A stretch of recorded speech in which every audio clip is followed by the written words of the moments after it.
Hello बच्चों, let's read this question. The question says acid rain is caused by, or recent reports of acid rain in some industrial cities are due to the effect of atmospheric pollution by, and the options are excessive release of carbon dioxide by burning of fuels like wood and charcoal, cutting of forests and increased animal population. Excessive release of nitrogen dioxide and sulfur dioxide in atmosphere by burning of fossil fuel. Excessive release of ammonia by industrial plants and coal gas.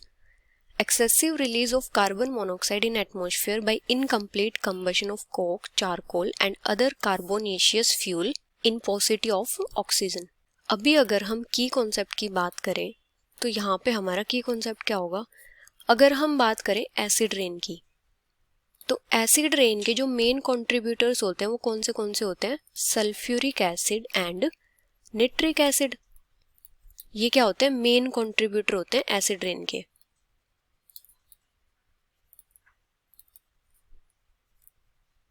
जो acid rain होती है उसमें जो water की pH होती है वो होती है 5 से कम। PH of water is below 5। अभी एसिड रेन में होता क्या है, जैसे जब सल्फर या नाइट्रोजन कंटेनिंग फॉसिल फ्यूल्स को बर्न करते हैं तो वहां पे सल्फर डाइऑक्साइड और नाइट्रोजन डाइऑक्साइड प्रोड्यूस होते हैं। और ये जो सल्फर डाइऑक्साइड और नाइट्रोजन डाइऑक्साइड होते हैं ये क्या करते हैं? एटमॉस्फेयर में पहले ऑक्सीडाइज होते हैं और उसके बाद ये वाटर के साथ रिएक्ट होकर क्या फॉर्म करते हैं? सल्फ्यूरिक एसिड और निट्रिक एसिड। अगर हम इनकी रिएक्शन देखें तो किस टाइप से होगी? जैसे जो सल्फर डाइऑक्साइड है पहले वो ऑक्सीडाइज होगा क्योंकि एटमॉस्फेयर में ऑक्सीजन प्रेजेंट होती है, फिर ये वाटर के साथ रिएक्ट होके क्या फॉर्म करेगा? Sulphuric acid. और जो नाइट्रोजन डाइऑक्साइड है वो भी ऐसे ही क्या फॉर्म करता है? Nitric acid.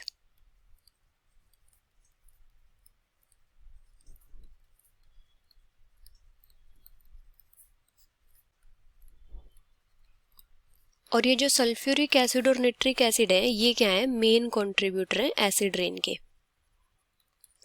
और जो सल्फर डाइऑक्साइड और जो नाइट्रोजन डाइऑक्साइड है ये कैसे प्रोड्यूस होते हैं? ये एटमॉस्फेयर में रिलीज होते हैं bye burning of fossil fuels. जो सल्फर कंटेनिंग और nitrogen containing fossil fuels burn होते हैं तो वहां पे क्या रिलीज होते हैं? सल्फर डाइऑक्साइड और nitrogen dioxide bye burning of sulfur and nitrogen containing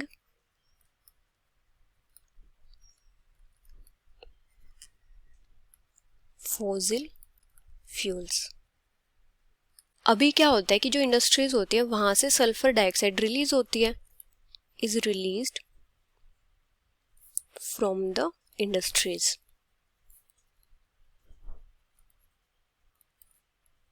और जो सल्फर डाइऑक्साइड होती है ये क्या करती है? ऑक्सीडाइज होकर सल्फर ट्राइऑक्साइड में कन्वर्ट हो जाती है और ये क्या करती है? फिर वाटर के साथ रिएक्ट करती है और वहां पे सल्फ्यूरिक एसिड फॉर्म करती है और जिससे क्या होता है? एसिड रेन प्रोड्यूस होती है, रिजल्ट्स इनटू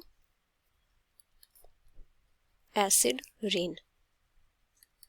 अगर हम स्टेटमेंट्स देखें तो फर्स्ट स्टेटमेंट क्या है? Excessive release of carbon dioxide bye burning of fuels like would and charcoal, cutting of forest and increased animal population. Carbon dioxide की वजह से एसिड रेन नहीं होती है। सेकंड है excessive release of nitrogen dioxide and sulphur dioxide in atmosphere by burning of fossil fuel, तो ये statement हमारी करेक्ट है। थर्ड है excessive release of ammonia by industrial plants and coal gas. जो अमोनियम सॉल्ट्स होते हैं उनके ऑक्साइड्स की वजह से क्या होता है? एटमॉस्फेरिक हेज तो प्रोड्यूस होती है लेकिन इतनी ज्यादा एसिड रेन में उनका कंट्रीब्यूशन नहीं होता है। फोर्थ है excessive release of carbon monoxide in atmosphere by incomplete combustion of coke, charcoal and other carbonaceous fuel in paucity of oxygen. तो इसकी वजह से भी क्या होता है कि एसिड रेन प्रोड्यूस नहीं होती है। जो एसिड रेन के मेन कंट्रीब्यूटर होते हैं वो किसकी वजह से फॉर्म होते हैं? नाइट्रोजन डाइऑक्साइड और सल्फर डाइऑक्साइड की वजह से। So the final answer is excessive release of nitrogen dioxide and sulphur dioxide in atmosphere by burning of fossil fuel, which is option B. Hope you understood it well. Best of luck.